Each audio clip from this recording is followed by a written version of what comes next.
Namaskar everybody and welcome to the Gita Satsang for today. So let us start with the prayer. By the Guru's grace and the will of Shri Krishna, we have all assembled for this Gita Satsang. May we have their guidance to be able to learn and adopt the things which will help us to grow spiritually. Let us chant the shlokas.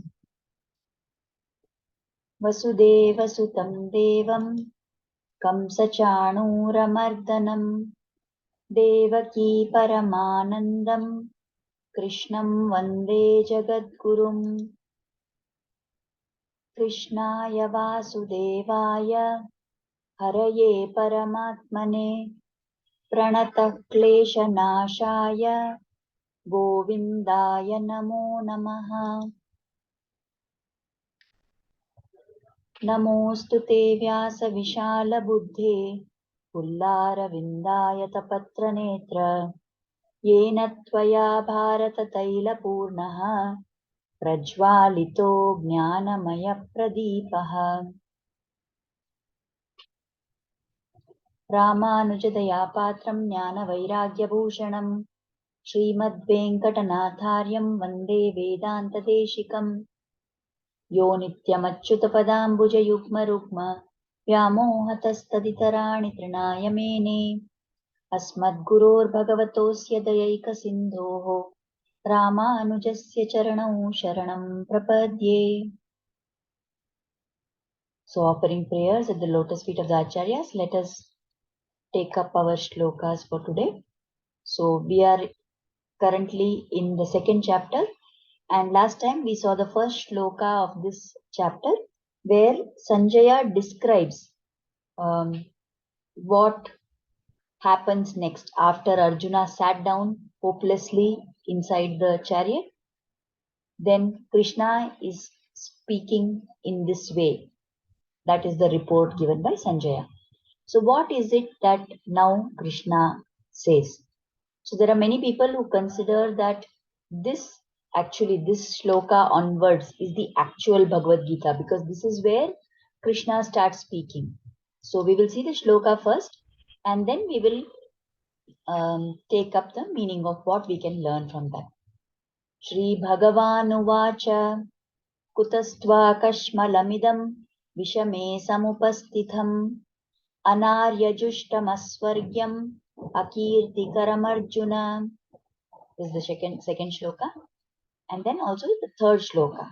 Klaibyam masmagamah partha naitatvayupapadyate Kshudram hridaya daurbalyam tyaktvo parantapa.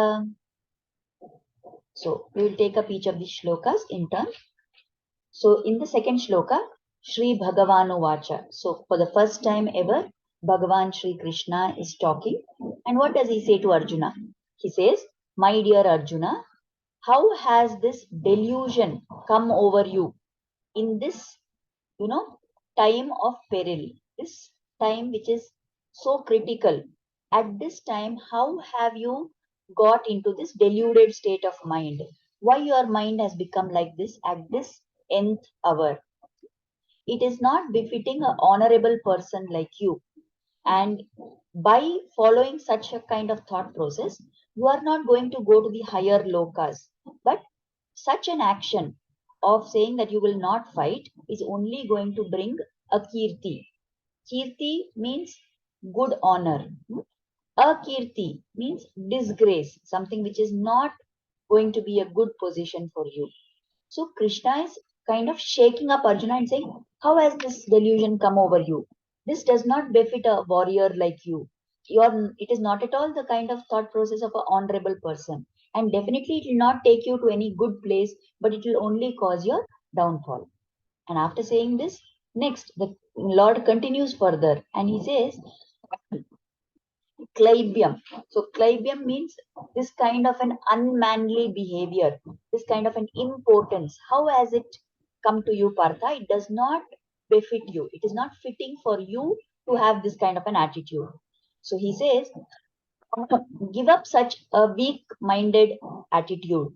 Give up this kshudram, means very inferior or petty kind of a thing. And Daurbalyam means to have no bala, to be durbala, to be weak. Okay. So it says, give up. So he says, give up all this and you arise. And he calls Arjuna as Parantapa, the one who causes, you know, difficulty for the opposite side people, the one who is able to vanquish all his enemies. So you are Parantapa. So such kind of a thought process, this unmanly attitude is not fitting for you to have. So give up this thought and arise, he says.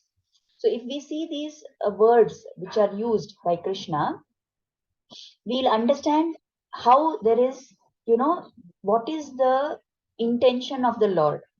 Before we go to that, let us see. We have said that Sri Bhagavan Vacha. So in this Bhagavad Gita, if we see, there are different people who are speaking. And for everybody, their names are given. It says Arjuna Vacha, it says Sanjaya Vacha. Then the only one shloka spoken by Dhritarashtra in the beginning, Dhritarashtra Vacha. So all these people, their names are given. And when Krishna speaks, they don't say Krishna Vacha. It says Sri Bhagavan Vacha. So very fittingly, it is told that this title of Bhagavan is the apt title for Krishna because he is the Supreme Lord.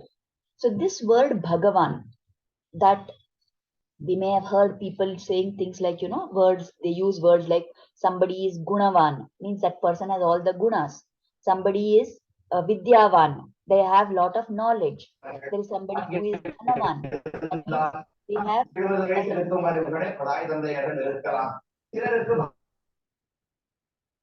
that means they have lot of wealth. So like this, Van means somebody who has that. So Bhagavan. So this word Bhaga, somebody who has this Bhaga is Bhagavan. What is that Bhaga?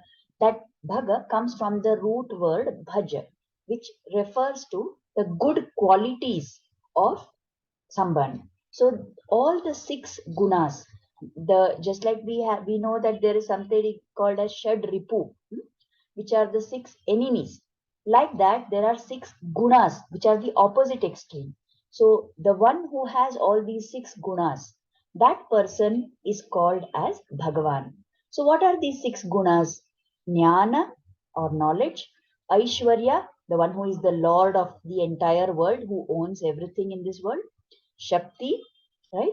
That is power, Bala, strength, Virya, somebody who has the potency, who is omnipotent, and Tejas or radiance and effulgence. So all these six gunas, the one who has these six gunas is called as Bhagavan. So it is very fitting that it is the Lord Himself who has to be given this name because no one else in the world has all these six gunas in their completeness, right? We may know some people who are having vidya, they have knowledge, but they may not be very rich, they may not have Aishwarya. Then there are some people who may have Aishwarya, but they are not having Bala. And there will be some people who have Bala, but they don't have Tejas. But the Lord is the one who has all these six gunas, the Shad gunas.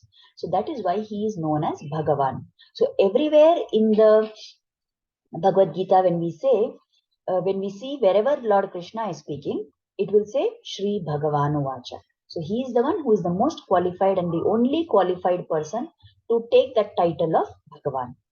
Now, when we are seeing that, what is Krishna saying to Arjuna? So if we see the kind of language that Krishna is using, it is not at all like that what one friend will say to another as part of a normal conversation, but rather it is the kind of talk that someone uses when you want to, pull up a person or you want to shock that person out of that bad state of mind into which they have got, right? Let us say somebody comes to us and keeps complaining about all their problems. There are different ways in which we react to them, isn't it? Sometimes we say, yeah, poor thing, yeah, you're having all these problems, and like that we will try to comfort them. But sometimes what may happen is, like, let us say there is a person who is always cheerful and very capable and competent and always doing well in their life, and suddenly out of the blue one day they come to you and they start talking and saying, talking as if they are in complete depression, that they have no hope in their life. And what will be your reaction? You will say, what is this? You're talking like this. It is not fitting of you to talk like this. You are so capable. You have so many things to do. You have so many goals to achieve. Why are you behaving like this? Isn't it? Because at that point of time, we are kind of shocked that this person has come with this kind of an attitude. And also we feel that it is totally a misfit. Their personality and what they are talking is totally not matching. So at that time, we want to shake them out of that state of mind into which they have gone. They have gone very low and we want to pull them back up. We want to raise their level. So at that time, we will not try to comfort them always. We will try to shock them out, isn't it? So now, if there is somebody who is not at all capable and they are feeling bad, you may try to comfort them. But a very capable person who has got into this depressed state of mind, the general approach will be to try and, pull them, shake them out of that state. So that is the spirit in which Krishna is talking to Arjuna here. So again, if we look at those shlokas, see, he says, how this delusion has come over you at this critical time, how you have got these thoughts, that does not befit you. It is anarya. Arya means a very superior person, a honorable person. If you remember watching those TV serials where, that Rama and Mahabharata and all, you would have seen that generally people address Rama and Krishna and all the older people like Arya. So what is this Arya? Arya means a honorable person, somebody who is very superior in their qualities. So now Krishna is telling, if you do this, if you behave like this, it is anarya. It is not honorable for you to behave like this. And what will happen? It will not take you to Swarga. It is Aswargyam. So it will not take you to the higher loka. When does somebody go to the higher loka? When they behave in an honorable manner, when they have a very good attitude and they do what is considered to be glorious. So when they don't do that, they will not get Swarga. So what you are doing, Arjuna, it is Anaryam, it is Aswargyam, and it is Akirtikaram. So it will not get you any kirti. It will be the opposite of kirti, which is you will be disgraced. You will not get any recognition from anyone. Forget about getting recognition. You will also be looked down upon. People will look down and say, what is this Arjuna did like this? Because finally, always what happens when some action is over and the outcome has been arrived at, people only remember the outcome. They do not remember what all went into that process to get that outcome, isn't it? Even now in our life itself, we may have so many cases where we have some kind of a project that we are doing, and then what will happen? We are doing the project, and in the process of doing that project there will be so many things that will have happened, and finally, but what do people remember? Whether that outcome was positive or not, whether it went well or it didn't go well, right? They don't remember what all went, what all stages were there, what attitude different people had. They don't remember that. So similarly, now Krishna is trying to tell Arjuna, see, after this war is over, nobody will remember that you had karuna on these people and that is why you didn't want to fight. After the war is all over, people will only look and say, Arjuna ran away from the fight. They will only look upon you as a coward. So this is not fitting for you because all your life you have been a warrior. You have been someone who has stood up confidently and fought whatever circumstances came in your path. You never backed down from any difficulty which came in your life.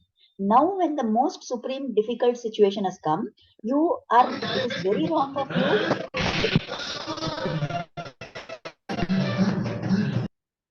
It is very wrong of you to be in this kind of a mindset. So this does not befit you. That is what Krishna is trying to shake him and shock him out of that depressed state into which Arjuna has gone. Now, why Krishna is saying that this state of mind is not befitting you? He's trying to convince Arjuna that you have a great goal to achieve. So when you have such a great goal in front of you, it is not correct of you to get into this defeatist kind of a mindset. Now, what is the goal that is saying that Arjuna has to achieve? The goal of dharma samsthapana, the goal of establishing or rather re-establishing dharma. So what has happened now because of all the adharma that is going on, right? Duryodhana has taken over the kingdom. He has grabbed that which is not his. He's trying to deprive Yudhishthira of the rights that he has. The Kauravas have done all possible things. You remember we talked in some previous shloka about how the Kauravas fit the description of Atatai. So they have done every possible thing to cause damage to the Pandavas. So if the dharma has to be established, then all these evildoers have to be destroyed. So that is the goal in front of Arjuna. So when he has such a great goal to achieve, he should not be defeated mentally. Rather, he should act to achieve that goal. And the second thing that Krishna is trying to tell Arjuna is that it is okay when we are alone or we have nobody on our side or no one to help us, then we may feel defeated. But why should Arjuna fear when Krishna himself is there with him? You remember that story we saw in some previous satsang, we have talked about how before the Mahabharata Yuddha, both Arjuna and Duryodhana went seeking Krishna's help. So at that time, Krishna gave an option that I alone, unarmed, I will not fight, I will not lift up any weapons. Alone, I will come with one of you. And the other person can choose to have my entire Narayani Sena, which is, highly accomplished warriors are there. So when that choice was given and Arjuna had the chance to choose first, Arjuna himself willingly chose Krishna. He said, I don't want your Sena, Krishna. I don't even want that you should pick up arms, but I want you with me. So, knowingly, Arjuna has picked Krishna to be with him, understanding, realizing that having Krishna is the biggest strength. So, when Krishna himself is standing by Arjuna, why should Arjuna fear? That is the question that Krishna is trying to make Arjuna to understand. Now, we have already seen in the previous satsangs that what Arjuna is feeling is not fear of defeat in the war. Rather, he is having fear of getting papa. He is having fear of hurting his own people. He is having fear of being the cause of death for his own relatives. Right. So now Krishna is trying to shake Arjuna out of that mindset. So these two shlokas, the acharyas say that they they are a kind of a wake up signal for anybody who gets into a pattern of negative thinking. So whenever we get into this, it's a downward spiral, isn't it? You must have heard of something called as quicksand. It is a part in the water body where there is some sandy place and there's water. And if you go down, there is some kind of a gravity pull which pulls that person down. The more that person tries to struggle to come out of that quicksand, the worse it becomes. They sink deeper and deeper. Or we have heard of something called as a whirlpool, where there is a water body and in that there is a downward spiral. So whatever gets into that area will get sucked into the water, right? So negative thinking is like this, that once you start having one negative thought and you start paying attention to those thoughts and you get into that pattern of thinking, then it will just pull you more and more low. It will keep, the minute you have one negative thought, it will lead to another negative thought. And soon you will be thinking with the whole pattern that there is no hope for me. There is nothing for me to look forward to. So this kind of negative thinking is very dangerous. Many times there are people who get into this kind of a negative thinking and they may go to such an extent that they think that they want to give up their life. Isn't it? We have heard of so many people who try to attempt suicide. So whenever such unfortunate events happen in our life, there is no person in this world who doesn't have bad events happening. There is no person in this world, there's no human being in this world who doesn't have misfortune coming their way. Something or the other will go wrong at some time or the other. When such bad events happen, then we must remember these words of Lord Krishna and realize that if something bad has happened, then if I get into a negative thinking pattern and I give up all hope and I go into this depressed state of mind, then it is an indication that I'm not on the right path. We need to understand, always we must question ourselves. Okay, this has happened. So what? Like maybe there will be a time, let us say there is a person who has had a bad day at work. Let's say the boss shouted at him. So boss shouted at him. So what? Okay, because of the boss shouting at him, there may not be any other effect other than the fact that the person has felt hurt, right? Or maybe he has done a mistake, the boss has shouted at him, and because of that, he's going to not get a promotion. So what if he doesn't get a promotion? What will happen at the most? If he does not get the promotion, he will stay with the same salary, with the same designation. So what will happen because of that? Okay, let us say there is somebody who has been banking on having a higher income and taken a loan or something. Fine. He will find it difficult to manage. So what? What will happen at the most? He can borrow money from somebody. Right. So when we use this questioning technique of so what, many times we will come to a conclusion that the reason why we feel bad about things happening to us is that it is going to cause some discomfort for me. So there are very few events where there is going to be some major damage which will happen. In most cases, no, I don't deny that there will be situations like, let us say, your parent or your spouse or a child, somebody is seriously ill. Then when we say so what, the question to that, the answer to that may be that they are going to lose their life, and that is a very big damage which is little difficult to handle. I'm not talking about such instances. If we are really very spiritually progressed, even in those events, we will come to the conclusion that after all it is atma which is ever living, sharira is temporary, but we are not at that level. So let us leave aside those things for now. Let us talk of the ordinary events that happen in our life, for which we feel so bad, or we think that we are having difficulties, or I'm having so much difficulty in my life and like that. So when we have such events in our life, do we get into the pattern of thinking like Arjuna did? Do we feel depressed? Then it is time to remind ourselves of these statements what Krishna made. What is it that Krishna reminded Arjuna? He said, you have a great goal to achieve, and it is not fitting for a person of your capacity and capability to be like this. So we also, if we have a goal that is very high, then we can pull ourselves up from whatever mental depression we have by remembering that goal that we have. But to be able to remember that goal, we should firstly have a goal in our life, isn't it? The higher our goal, the more likely that it will be able to inspire us to get out of even the most difficult of situations. Similarly, when others are feeling dejected, if there is someone whom you know, a family member or a friend who is feeling depressed, then using these words of Krishna, we can try and fill some inspiration into them. We can try and motivate them to get out of that depressed state of mind. So, in that sense, we have to, study or learn these two shlokas, the first two shlokas spoken by Krishna.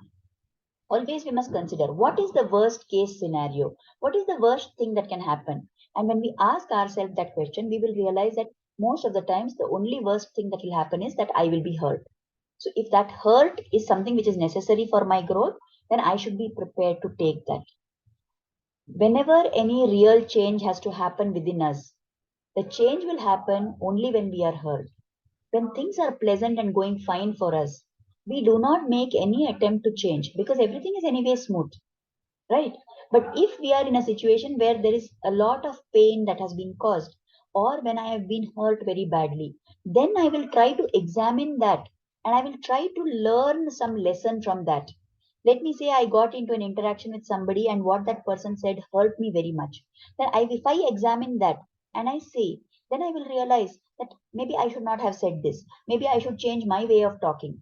Or if it is genuinely that I have not, there's no problem from my side, I will at least come to the conclusion that I must not talk with that person in the future. So whatever change has to happen, whatever transformation has to happen, it will happen only when we undergo some kind of a pain. So we must not run away from pain, but we must be prepared to face even the difficult situations with a positive spirit. What great troubles we have seen in the Ramayana. How Lord Rama faced so many troubles, isn't it? And he was not even calling upon his divine qualities at that time. He was in the role of a normal human being. Can you imagine that you have had everything ready and you're going to be coronated, you're going to have Patabhisheka the next day, and you're told a few hours before that that you have to go to the forest? Can you imagine going to the forest and being attacked by all the Rakshasas? Can you imagine being there? Okay, some comfort you have that your dear wife is with you and then she gets kidnapped. Can we even imagine these kind of situations? Are our troubles worse than those troubles? Right? So, by reading, what about Prahlada? His own father did so much to try and damage him, isn't it? So, like this, by remembering these great bhaktas, or the situations in the life of so many stories narrated in the Puranas and in the other places. So we must remember that whatever difficulty I am facing is definitely not so great, and I will be capable of facing these, provided I remember that just like Arjuna had Krishna with him, I also have the Lord with me. So when Krishna is here, why should I fear? No person is anatha. You remember this word, you must have heard, no? People say anatha. Anatha means somebody who is an orphan, somebody who has nobody, no parents, right? So actually, we all have Natha. Who is our Natha? Lord Krishna is there. The God is there with us. So nobody is anatha in this world. But we need to remind ourselves of that. And when we remember ourselves that irrespective of who else in this world is there with us or not there with us, Krishna is definitely there every time. The Lord is antaryami within us. We may accept his presence, we may not accept his presence, we may pay attention to him, we may not pay attention to him, but the fact remains that he is definitely there with us. So there is no reason ever to feel depressed and dejected. However difficult our situation, we need to call upon Lord to help us. And definitely when we call, he will come and he will help us. So that is what we need to understand from these two shlokas. One level is that we understand why Krishna told these things to Arjuna. But then we also need to understand from our learning point of view that Arjuna resembles us, or we resemble Arjuna rather. That we are many times in this situation of Arjuna, that something bad has happened to us, or we are depressed because of certain events in our life. At that time, we need to remember that Bhagavan, Lord Krishna, is there and that he will make sure that we are able to face that situation with courage. God is always waiting to help us. It's just that we don't call upon him. So when we call, definitely he will come.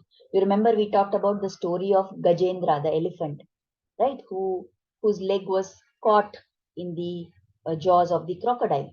So until Gajendra kept trying to take action on his own and kept fighting against the crocodile, nothing happened. Nobody came to help him.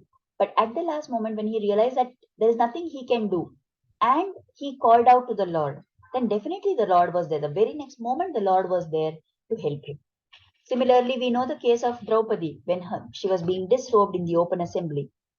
Until she thought that she will protect herself and held on to her sari, nothing happened. The minute she let go of her hands and called out to Krishna, unending sari came and protected her honor. So, like this, we will need to remember the Lord. At the times when we are facing difficulty, if we can remember the Lord and pray for his help, then definitely he is there always to help us. So, this is the message that we can take from the shlokas for today. So, now we will offer Kritagnyata, and after that, if anybody has anything to ask, we can take the questions. We have few minutes left. So, let us offer Kritagnyata, gratitude, at the lotus feet of Sri Krishna and Guru for inspiring us to start and join this satsang. And let us pray for their blessings and grace to always be on us. Namaskar. If anybody has anything to share or any question to ask, you are most welcome to unmute and you can talk.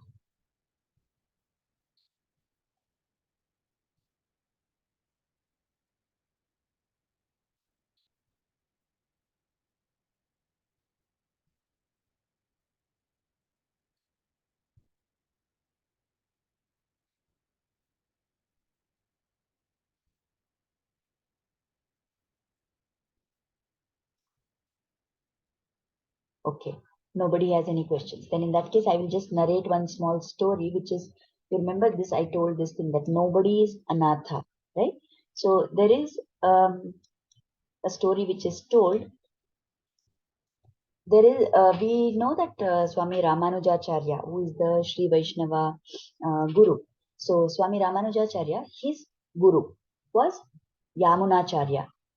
And Ramanujacharya's Shishya, there were many of them. One of them called Kidambi Achan.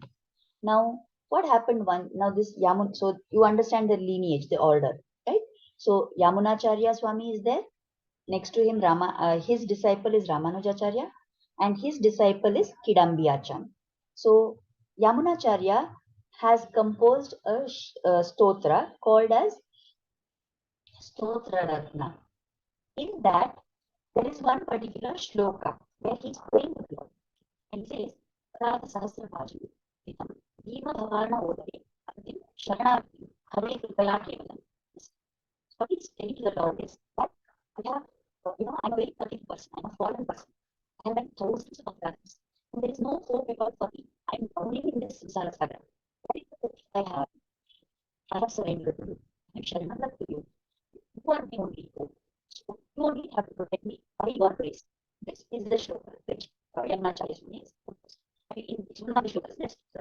So since that was passed down in the lineage, everybody knew that story. So this is Yagnacharya. On to one temple of the Lord. There we pray to the Lord. He you are not able to hear right?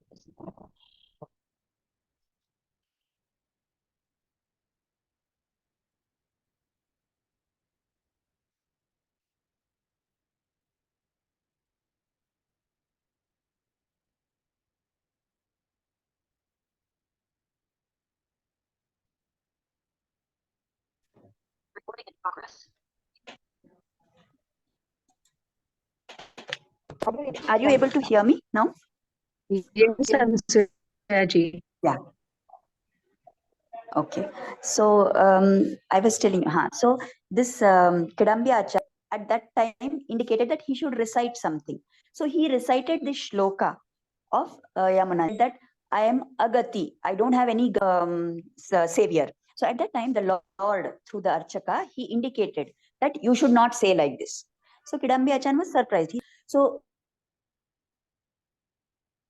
when I'm surrendering to you. So it is said that the Lord told that this shloka was okay for Yamunacharya to say. But then he is the savior for the entire world. So the Guru is the one who will take care of everybody and make sure that they get uplifted. So you being the Shishya of Ramanujacharya have no, reason to say that you are a gati, that you don't have any gati. So you should not be saying this. Please don't recite this shloka. After Ramanujacharya has come, there is no reason that they don't have anybody to help them. So for those who are having some other guru, the principle is that there are gurus. Guru, why are they here? They are here to uplift us. So when the guru is there to uplift us, we need not feel that we are, without any gati or we have nobody able to remember that God is there with us, Guru is there with us, and we will be taken care of. So that is what I tried to indicate in today's satsang. I'm sorry, there's been some problem with my laptop again towards the end. So I don't know if this last part. So we will stop here for now. Namaskar. Thank you so much for joining in.